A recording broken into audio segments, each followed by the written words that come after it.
Hi everyone, thank you for watching and welcome back to my channel. Today we are back with another one of our mystery story times.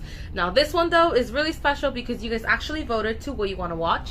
I let you guys choose between the mystery behind the murder of the Black Dahlia or the mystery behind the death or suicide behind Marilyn Monroe, and you guys voted for the Black Dahlia first.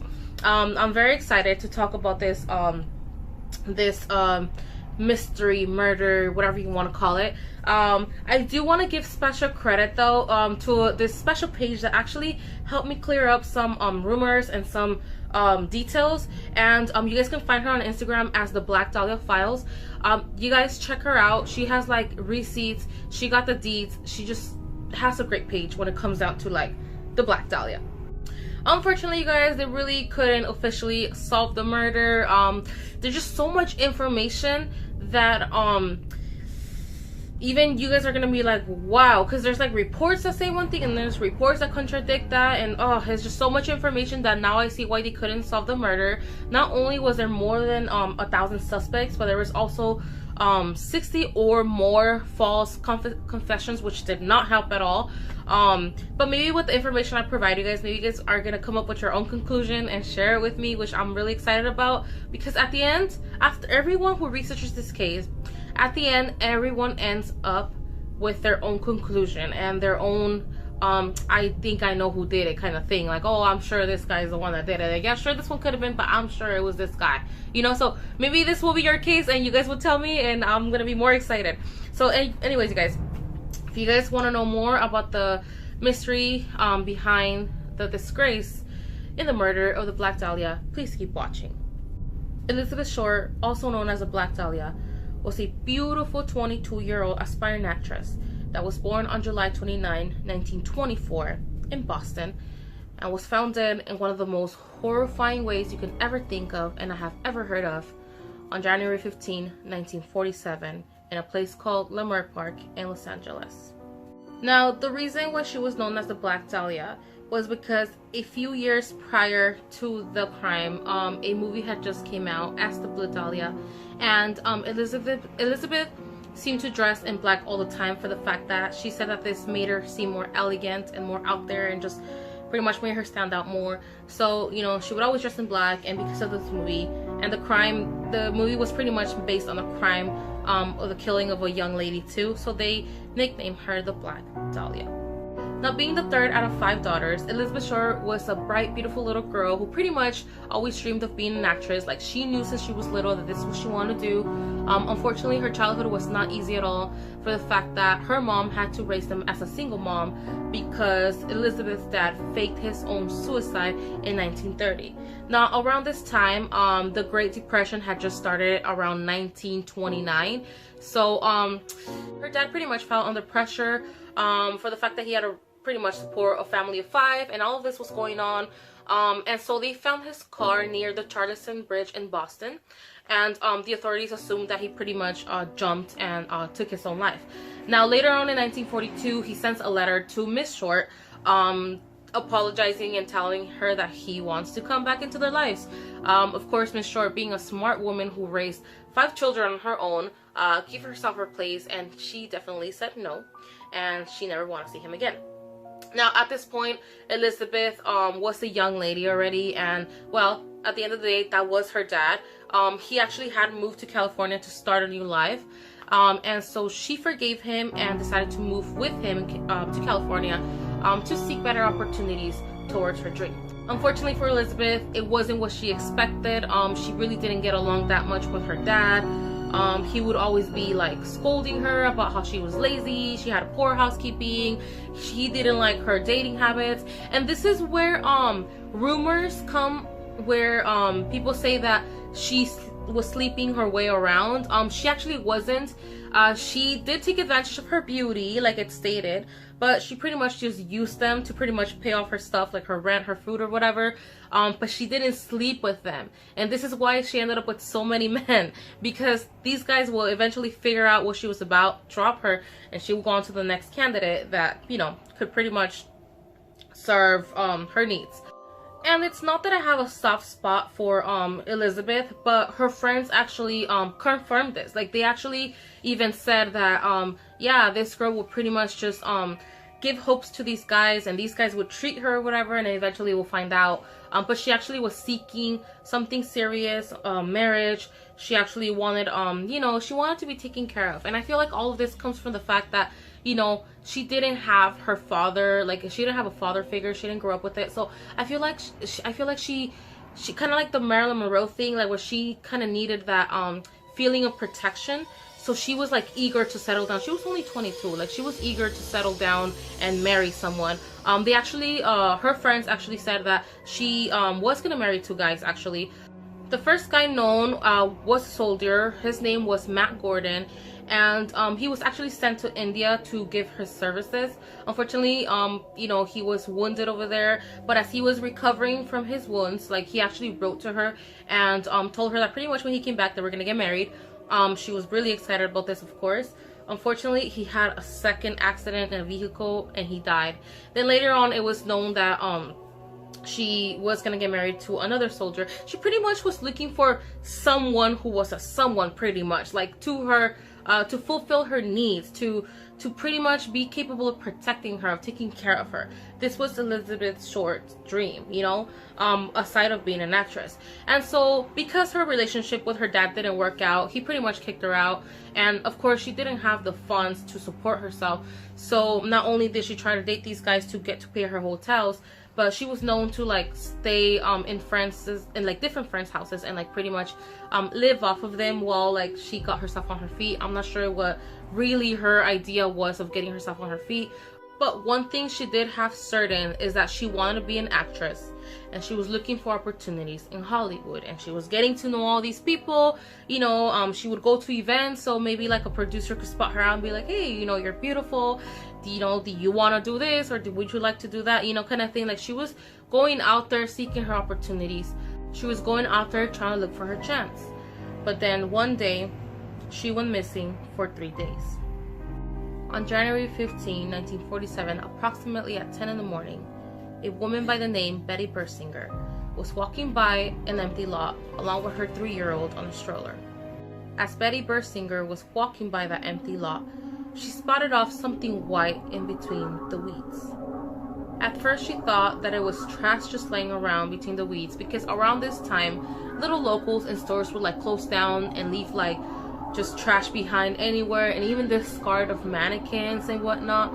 So she still got curious and she wanted to get closer to take a closer look, and as she got closer it seemed to be a mannequin cut in two. Now Betty Bersinger found it kind of odd that there would be a mannequin cut in two halves in the middle of some weeds. So she got closer to take a better look, and what she found next was one of the most horrifying crime scenes ever known in history. What she thought was a broken mannequin was not any broken mannequin. It was the severed, lifeless body of Elizabeth Short. Now, like any normal reaction, Betty Bersinger screamed in panic, grabbed her daughter, and ran to the nearest house to call the police. Authorities arrived within minutes, and as they discovered the horrifying crime scene, they called for backup. Now, one of the twisted details about this case is the fact that whoever did this did not just go and try to dump her body like in the middle of weeds, someone cannot see it. They didn't just dump her there. The way they placed her is they didn't just place her, they posed her. And the way they posed her is as if they were trying to, I don't know, like, it's as if they were trying to portray some kind of masterpiece in their twisted mind. The way they placed her was like very carefully done. Like her two halves were exactly about 10 inches away from each other. Her two arms were on the side of her head at a perfect angle, and it is said that her organs were actually neatly tucked in. And a couple of things, well, a couple of horrifying things that they were able to notice as soon as they arrived to the crime scene is that not only her body was cut in two, but her body was fully drained of every drop of blood. One of the details that really gets to me, and it's actually very haunting to me, and until this day it haunts me, is the fact that they cut a smile on her from ear to ear, which is known as the Xoxo smile, which is the Joker smile. And it's just so creepy and kind of like horrifying and mind-blowing to think that somebody could actually do this to someone else, it just leaves you speechless. Now, of course, they had to take her in to do an autopsy and to identify her. And in the autopsy, what they were able to see is that this girl pretty much had a very painful and slow death. They were able to see that for the 3 days that she went missing, she was actually tortured, beaten. She had some fractures on her legs and on her face. She had bruises everywhere. She had cigar burn marks. She had marks on her wrist as if she was tied down somewhere. And you know, just the fact that this woman was found the way she was found was already like haunting and horrifying enough to then later find in the autopsy that she was pretty much messed around with like after death. You know, they were able to find like lacerations on her breast, like cuts everywhere. They were able to see that her hair was like freshly washed and dyed. Elizabeth had like this beautiful naturally black hair, and it was just so luscious and gorgeous, but these psychopaths like dyed it afterwards like a reddish color.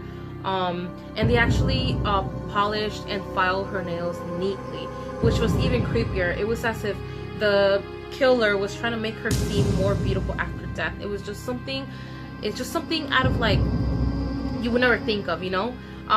One thing that the detectives did find like suspicious was the fact that her cuts were like neatly and perfectly made, as if whoever did this knew exactly what they were doing and knew exactly where to make the cuts, which is really like creepy as it is, you know. But this is what made them like start suspecting like whoever did this must have had some kind of knowledge into, you know, like a surgeon or something.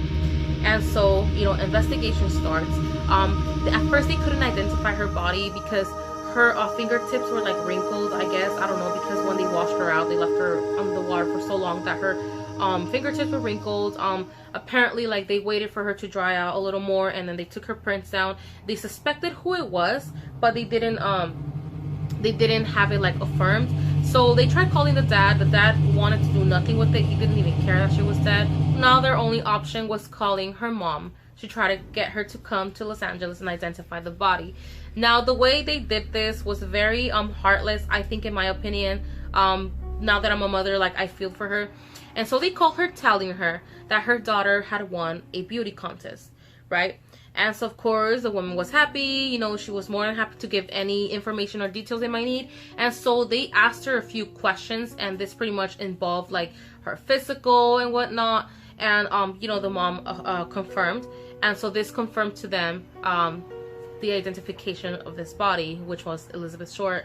Now they made her fly to Los Angeles or whatever, and until she got here, like, they told her, actually, we need you to go to the morgue and identify the body. Like just imagine, like, you're going on a trip because you just found out your daughter just won a beauty contest, and once you get there, they tell you that actually she was savagely murdered, and they needed you to identify the severed body. Like, what? How do you even, like, whose idea was this? Like, who had the brilliant idea of doing this to a woman who not only like just lost her daughter, but the way it was, like, I don't know, you guys, it was just, that was just very heartless. Like, I feel like this was just all the way messed up. Now, of course, all these details are horrifying enough already, but at the end of the day, they still have to do their job, and they have to find out the main thing here. Who did this? Who was capable of hurting such a beautiful young 22-year-old lady? Nonetheless, who's capable of hurting another human being like this? Like, who even has it in their mind to do such thing, you know? And so this is where all these suspects come to play. Again, I'm not gonna get into them because there's so much. I'm just gonna get into the three main ones because, like I mentioned to you guys, there was more than 1,000 suspects, more than 60 false confessions, and I'm not gonna get into it. I am gonna get into one main confession, and it was a phone call they did get, and pretty much this phone call pretty much told them, like, that they were pretty much stupid, that they weren't following the right procedures, like that they were supposed to follow to find out who did it, that he's waiting for them to pretty much find him and this and that. Like, can you just imagine, like, the frustration of these detectives and whatnot? Like, you know, they have so much information, so many confessions, so many reports, so many people saying different things, and now you have somebody calling them, telling them, hey, I killed her and you guys are just not following the right procedures to find me. Like, now you guys are never gonna catch me. Now I'm gonna be, you know, here and whatever, you know. And so of course they're like, okay, after all these false confessions, we need you to prove to us that you did it. Like, we don't gotta prove that you did, you gotta prove it to us, kind of thing. So he said, okay, I'll send you something. And so what this person that claimed to kill her did is that he sent them a package with a lot of Elizabeth's stuff. Like, it was like her birth certificate, some documents, and in those things there was this address book, and that was like kind of like a key tool for them, because they found so much information of people who she had been like having recent contact with. And this is where they just started, like, they're like, you know what, anyone who just we might think is a suspect, we're just gonna investigate them and interrogate them until we get somewhere, because there's just so many people that she knew, there's so many people who she had contact with, that it was just too much, you know. One of the main suspects for me was Mark Hansen. Now, Mark Hansen was one of the ones to be known that last spoke to Elizabeth Short before her disappearance on January 9, 1947. And so he had claimed to be one of his friends, and that he had actually allowed her to stay in his home a couple of times, along with his girlfriend, Anne. And so I guess they questioned him whether she went over to his house or whatever, and he said yes, that as far as he knew, she was staying at the Chancellor's apartments at the time, but she had stopped by to grab some mail. And so when the detective questioned him, like, so she was living at the Chancellor apartments, but she came to your house to get some mail, he's like, yeah, well, she probably had her address at someone. This makes sense, you know, like, when you're living in different places, like, I'm pretty sure you put down your address in some stuff, you know, so of course it does make sense, you know. But one thing he did share is that one night around 5:30ish to 6 o'clock, he came home and saw Elizabeth was sitting along with his girlfriend, and they were talking. Elizabeth was crying, claiming that she seemed to be scared and that she needed to get out of there. Now, I mean, I'm not sure if he didn't approach the situation or he didn't ask about it, because he pretty much didn't want her to come back to live in his home anymore. But that's as far as he knew. He said he didn't know anything else about it, but he had overheard that, you know, her crying and claiming that she was really scared, that she needed to get out of there, and his girlfriend was just pretty much like, you know, consoling her or whatever.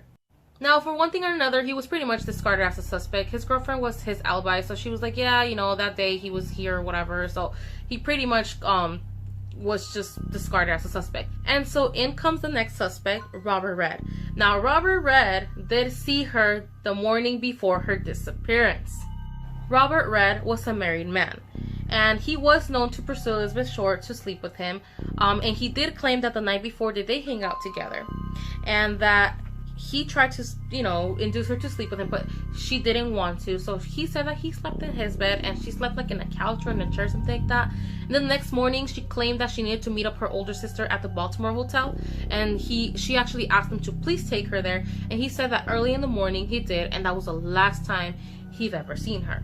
And so his wife was his alibi, and she did confirm that he was with her at the time of her disappearance. And so now he was discarded, he wasn't questioned any further, he was just dropped. And so in comes Dr. George Hoddle as the main suspect, in my opinion. And so the way this doctor became pretty much a suspect is because, like I had mentioned, authorities were pretty much just taking anyone in they can investigate, or anyone that could be like a possible suspect to the possible murder. It was just crazy. But in 1949, this doctor was charged of sexual assault towards his own 14-year-old daughter, and he was tried for this. And so authorities were like, okay, well, let's question him. I don't know, maybe he can be it. I don't know, like, let's just question him, pretty much. And so when they questioned him, he was pretty much, I have no idea who this woman is, I have nothing to do with her. Now, authorities, for some reason, they weren't really fully convinced. So apparently, without his knowledge, they left some microphones in his home to see if maybe they can hear anything that may lead to any of this. And so they really didn't hear much in the beginning. In fact, it was like TMI. What they let us know that they heard was just, I'm not going to get into it here. It has nothing to do with it. But there was like two scenarios that I feel like are kind of key. One of them, they heard two screams of a woman and in complete silence. But then this is kind of what, like, okay, just check this out. On February 19, 1950 at 8:25 p.m., they heard a woman scream twice. Then later on that day, they heard him talking to his confiant, and he said something like this: "Supposing I did kill the Black Dahlia, they couldn't prove it now.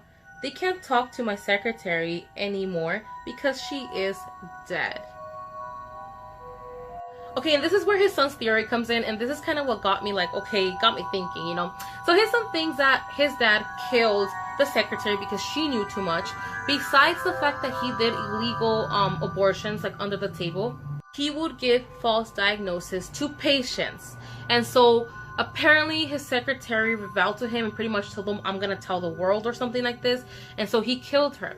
And so his son thinks that the way, because they're like, okay, but how did he ever know the you know, Elizabeth Short? Where does she ever come in? So his son thinks that maybe Elizabeth Short might have been one of his like misdiagnosed patients illegally kind of thing, like, well, fakely kind of thing, and that he might have gotten an obsession with her right there. I mean, she was pretty young and beautiful, you know, which kind of like, okay, it adds up, right? And so right here, you're like, yeah, but what are the odds? You know, like, what are the odds that it could be him, you know? Okay, but remember what an autopsy said. Remember? Okay, they said that these cuts were cleanly made, like somebody knew what they were doing. He was a doctor. He was a doctor. Now, around the time of her disappearance, okay, remember she was missing for 3 days, remember? Well, around the time of her disappearance, okay, his wife, because he was married, his wife and his children had gone away to some family member's house, and they were away for those 3 days, okay? Now, his son has said, and this is something I forgot to tell you guys, around the body, there was a cement bag found with a few drops of blood, okay? His son said that his dad had bought cement bags because they were gonna remodel like somewhere around the house or something like that. Okay, so that connects it to the crime pretty much. Like I said, clean cuts. Doctors are the ones who could like actually do that, you know. Cement bag, he had cement bags, and casually and conveniently his family was pretty much away those 3 days that she went missing. I don't know, you guys, it just sounds like a lot for me to be like, nah, I don't think it was him kind of thing, you know. It was just too much for me. Now, the girl that I spoke to from the Black Dahlia files, she really just says, no, it was not him. I know, like, it sounds like it's too, you know, it's just a coincidence kind of thing, like it's not him. She's like convinced, and she pretty much says, y'all got evidence, y'all bring it on. Okay, now that recording supposedly exists, right? They just haven't like exposed it to the public, where he says that, oh, supposing I killed her, they can't pretty much find out anymore because like the only person that knew pretty much like is dead now. Okay, so aside of that, there was this painting that his son, I think it was a painting by Man Ray, and his son says that his dad was obsessed with that painting, and that painting has the arms at an angle, at the exact angle that Elizabeth Short's arms were left at the crime scene.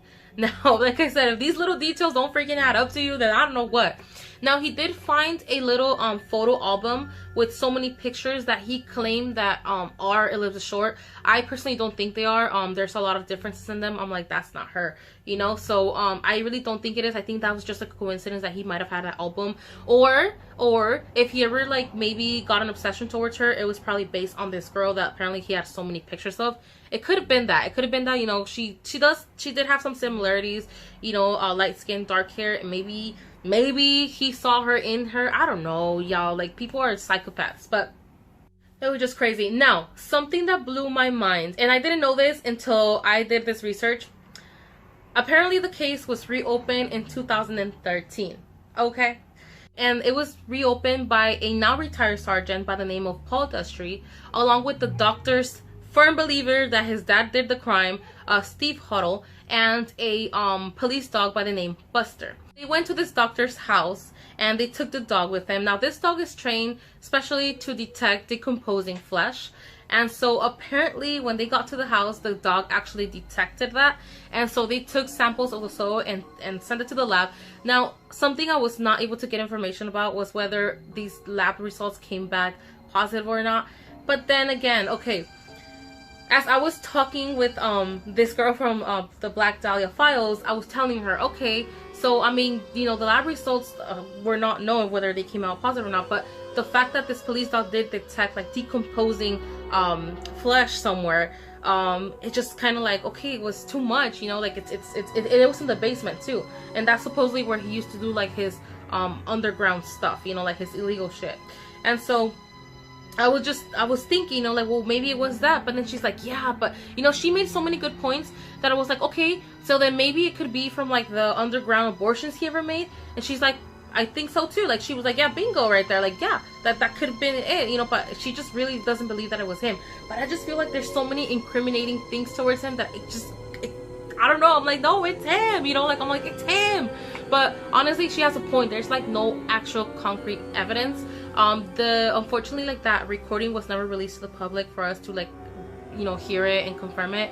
Now, I know that they did not proceed with him. Like, even though they suspected highly from him, they didn't really proceed, because when they found out that he was doing, like, these illegal abortions, like, apparently they didn't want to get into a battle between, like, politics and, like, medicine. I don't know, it didn't make sense to me. It's like, an illegal act is an illegal act, whether it has to do with politics or not. Like, it's the law, you know, like, what are you talking about? Fortunately, all of this is just left like that. Like, you know, we all have our conclusions, we all have our suspects, we all have the candidate that most likely did it. At the end of the day, and sadly, this is still considered a cold case, and it was never solved, really, officially. And I feel like it's just, at this point, it's never going to be solved unless the person that did it, like, comes forward and really, like, is not a coward who calls over the phone and actually comes forward and be like, yeah, like, okay, I did it, or something, you know, which is really rare. Maybe somebody, like, on their last, I don't know, on their deathbed or something might, hopefully. It just, it's really sad that this woman was not able to get justice. Such a sad and horrifying crime.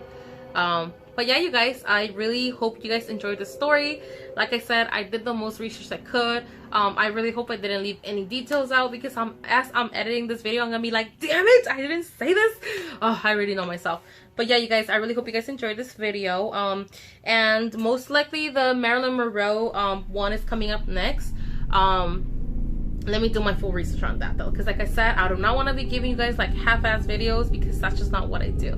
But yeah, anyways, you guys, please keep throwing the requests. I love it. I love it when you guys, I'll tell you something, you guys really put me to work this time. Like, oh my gosh, I swear to God, I was pretty much like researching for like a day and a half or almost 2 days, and just going over it and just reading all this. Like, my head was hurting, you guys, but I love the outcome of it.